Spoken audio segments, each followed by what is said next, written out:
Hello all. This week I decided to do an octopus. I took a few different examples.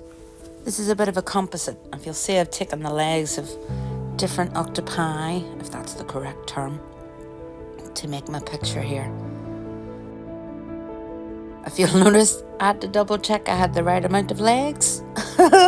So, because you know what it's like, all those legs flying about, you don't know which ones you've missed out. Hence the markings at the top of the page there and the asterisks, just to double check.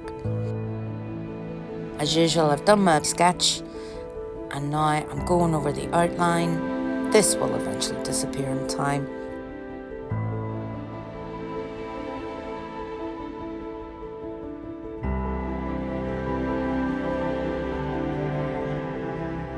Then we go on to colouring. I've taken a bit from nature and a bit from my imagination, and I've tried to use complementary tones.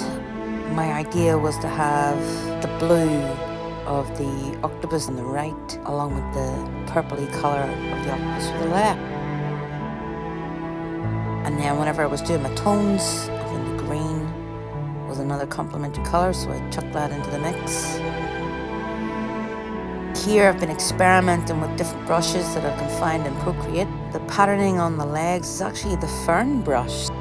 It's good to experiment with different brushes, you know, instead of making all those marks individually.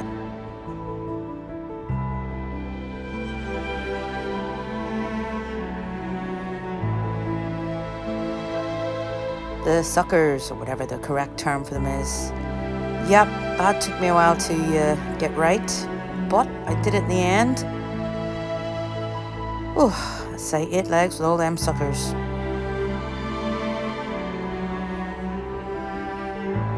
You can't see it here in the video maybe, but if you look closely at the picture, you can see that I've done the shadows and lights and the markings on each individual sucker.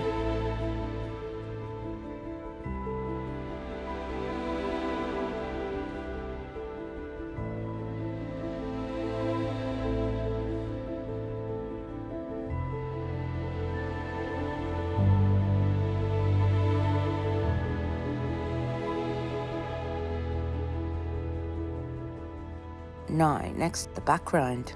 I found a picture of a gloomy looking cave and I thought I would see if I could recreate it.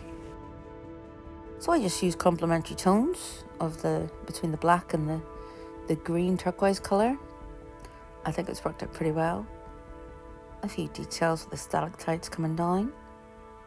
And then copied across our friend. A couple of overlays and we're done. Please like and subscribe if you'd like to see more of my digital art, how I completed it, and maybe even pick up a tip or two. See you next time.